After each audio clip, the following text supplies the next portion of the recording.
Let's turn the page and let's talk about another guy that the Eagles took in last year's draft. This is a pick that I was extremely excited about in Kelee Ringo.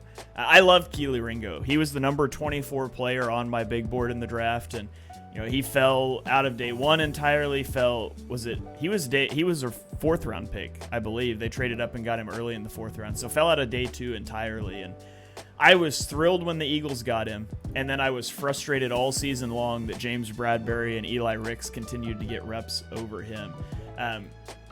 I wrote in my scouting report for him that I thought he really fit as like an outside corner in like a cover three type scheme, but I really thought he thrived in press coverage for the Eagles last year. And now you bring in Vic Fangio, who doesn't play a lot of press man, and in my head I'm like, are we about to Rasul Douglas this guy? And I hope not, but we'll get to a few stats for him, and then I'll throw it over to you guys. So last season, and again, it's in limited reps, Kelee Ringo did not qualify based on the minimum snap count of 300. There were 122 qualifying corners, but the ranks are where he fits had he qualified on the screen. So he played 185 snaps. He allowed a passer rating when targeted of 75.5, which is 52nd. His yards per coverage snap was 0.6, which ranked 14th. His success rate allowed was 37.5%, which ranks 25th. His broken tackle plus missed tackle percentage was 11.1, which was 34th. His average tackle depth, which isn't probably super important for a corner, but was 3.8 yards. And then if you look at his PFF grades, he was graded 65th overall in defense grade, 24th in run defense, 13th in tackling, and 70th in coverage. Now, coverage stats are really difficult. You probably shouldn't read into those too much because it's tremendously difficult for somebody watching a play to be like, oh yeah, that's who was targeted, that's who was at fault.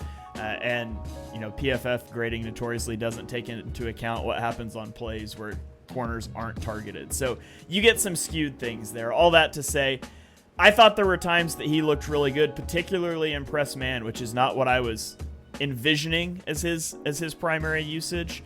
Nick, what did you see from Ringo in year one, and how do you see him fitting into a loaded cornerback room this year with the Eagles investing first and second round picks into the position as well?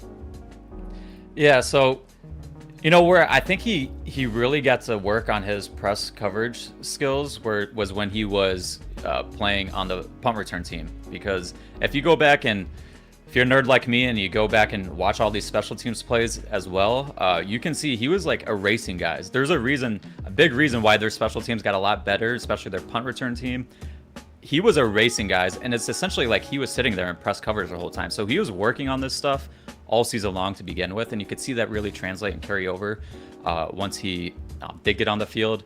I think whether or not he starts this year, I don't know, but I think in the long-term plan, if we go into the year next year where you have in your sub package where you have DeJean at nickel and then you have Mitchell and Ringo on the outside, I think that's something I could really get behind. This guy's athletic traits are off the chart. Add with it his size at the position, which is uncanny. He has all the traits to really be one of those top-end players at his position, and there's a reason why A.J. Brown was talking about him with the all-pro caliber skills. I think he's best in... I think he can play off coverage and be a good player and that kind of scheme, and I think it really fits in well with what Fangio likes to do and how he likes to play his coverages. He's more of a match cover 3 or a lot of match coverages, which play out very similar to cover 1. The times when I saw him playing like true zone coverage and cover 3, there was times where he would, a lot of times you see this with younger players, a lot of times they just get depth because they don't want to get beat, and then they allow a lot of underneath stuff. But when he was playing more of the match coverages, it's more of a man technique style, and he was a lot more patient with his footwork and his back pedal. He would trust his speed, and that's a huge thing. A lot of times these guys are just flipping and opening their hips too early and just give up stuff underneath. And when they were playing more of those match style coverages, he was a lot better. He was a lot tighter in his coverage. The play he had against DK Metcalf, that was incredible tape.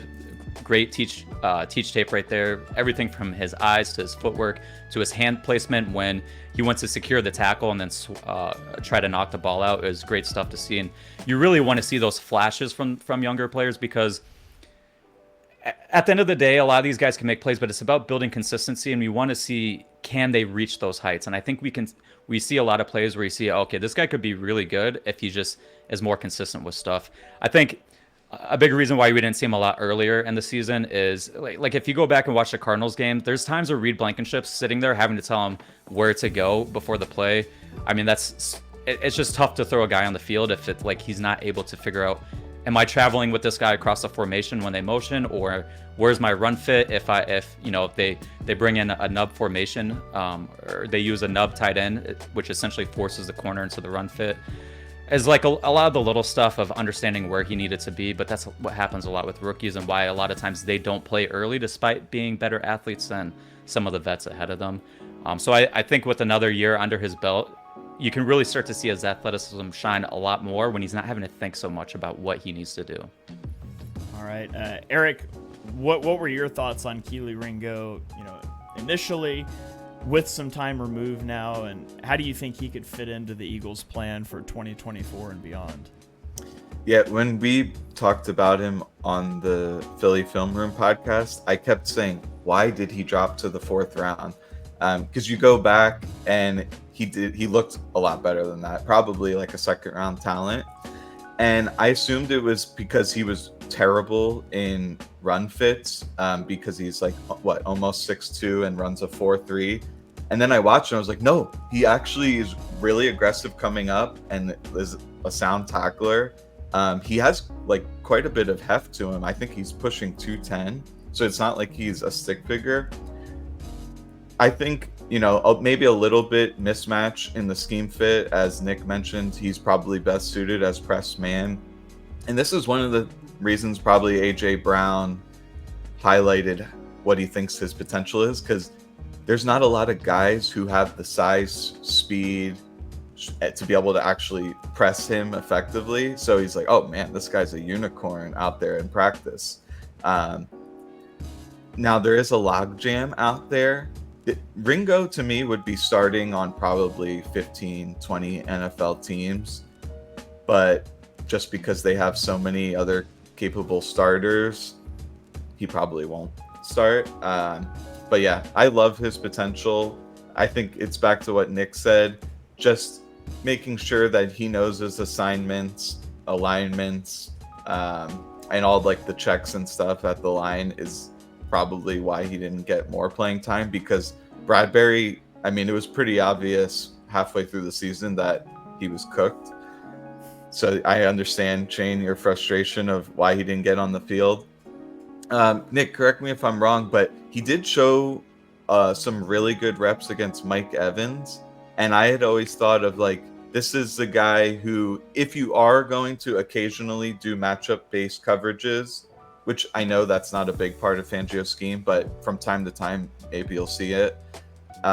He could follow those alpha X receivers and take them away. Yeah, there was, I think a lot of people just, me included, once that Buccaneers game was over, it was like, I'm not watching this film. But then when I eventually went back to watch it again, they were pretty much shadowing Mike Evans with Kelee Ringo, especially on 3rd downs. He had some help some plays, other plays he didn't, but I think that just showed you that what the coaching staff really thought about him, and especially at that point in the year, like really throwing him out there and seeing what we have as we go into the next season. I think it showed a lot of trust in him and what he's able to do. All right. Jonny, you and I spoke a little bit about Ringo during the season, but it's been a while, and if I'm honest, I don't even remember what you said back then. So what are your thoughts on Kelee Ringo heading into 2024? Yes, I remember I said you were one of the. I thought I had him as high as anyone, and then you told him you were like 22nd on your board or something, and I realised I actually wasn't. I said I'd probably taken him at 30. So I had like a late first round, early second round grade, and I obviously got that wrong because the NFL disagreed with me big time. Like, he's just a ridiculously good athlete, sprinter speed. I think he even was a sprinter. I'm desperately trying to remember my notes from last year, but I'm sure he ran like a 100-meter sprint in something ridiculous when he was in college. Really big, really physical, and not just somebody who's raw, like can play the ball in the air, can carry routes down the sideline, like vertical speed, athleticism, it's all there. The concern I had was two things, really. I felt at times he was a little stiff pre-draft. I worried. Basically, my biggest concern was when he was in out-and-out man-to-man coverage and he had to follow receivers running inside, which is why actually I really like him. And Nick, you mentioned like a free match style defense where he can pass off receivers when they run inside. I don't think you really want him like running across the field with like drag and inside slants, etc. I think you sort of want him to stay outside. He's very young. So I remember that being one of the reasons I was shocked that he fell, was I'm pretty sure he was only 21 during the season as well. So I think like you guys mentioned, like the potential was really there. Like, I'm really excited. I do recall in college, I remember writing about how he was quite boom bust. Like, I think Cedric Tillman got the better of him a lot. I think sort of there were reps when I expected him to be better in press coverage and maybe he wasn't as clean as I'd hoped. And I think that's probably one reason why he didn't play as much last year as we hoped.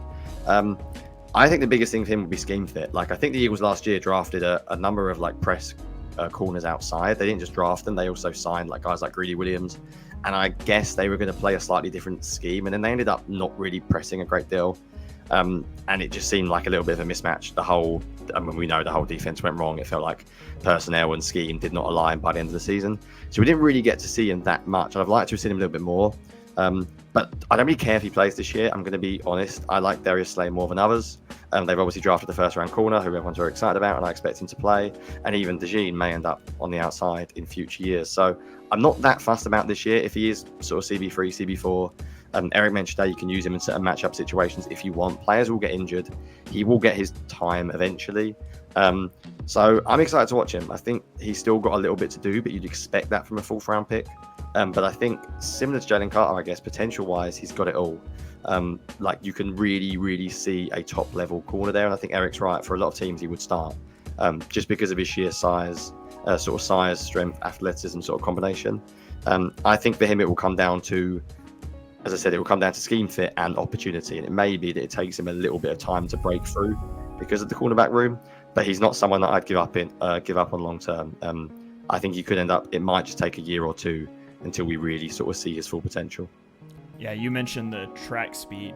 When he was a junior in high school in Arizona, he won state in both the 100 and 200 meter dash. So definitely comes from that track background. And we've talked about the scheme fit and how, he worked really well in press man coverage. And Vic Fangio doesn't run a lot of that.